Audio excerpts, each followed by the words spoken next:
پہلے میں نے پیشن گوئی سنائی تھی ٹائن بی کی، جو پچھلی صدی کا عظیم ترین مورخ ہی نہیں فلسفی ہے تاریخ کا.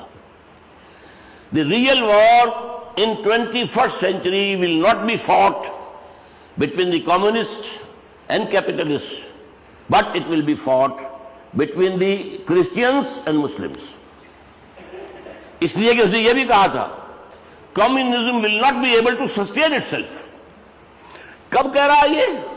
1950 میں، نوٹ کیجئے، جبکہ ابھی کمیونزم بہت طاقتور تھا، بڑی تیزی سے بڑھ رہا تھا.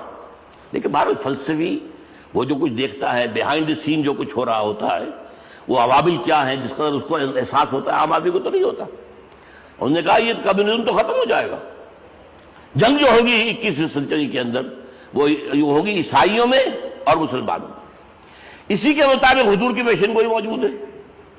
بخاری شریف میں روایات ہیں ایک سے زائد کہ اے مسلمانوں تم پر رومی یعنی عیسائی 80 علم لے کر حملہ آور ہوں گے اور ہر علم کے نیچے 12,000 فوج ہوگی.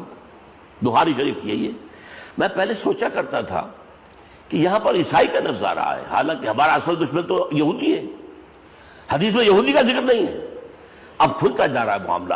اصل میں کیا ہے کہ یہ جو ہے اصل معاملہ یہودی، عیسائی اور ہندو، یہ الائنس. عیسائی ہے سامنے آن دی فرنٹ، یہودی ہے پیچھے مینور کر رہا ہے. وہ پلاننگ کرتا ہے، وہ سازش کرتا ہے، وہ جو ہے پلاننگ تیار کرتا ہے.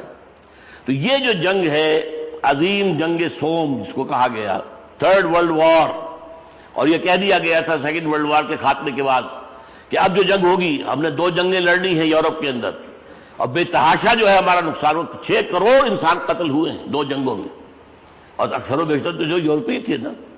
لیکن اب جو ہے جو لڑائی ہوگی وہ ایشیا میں ہوگی.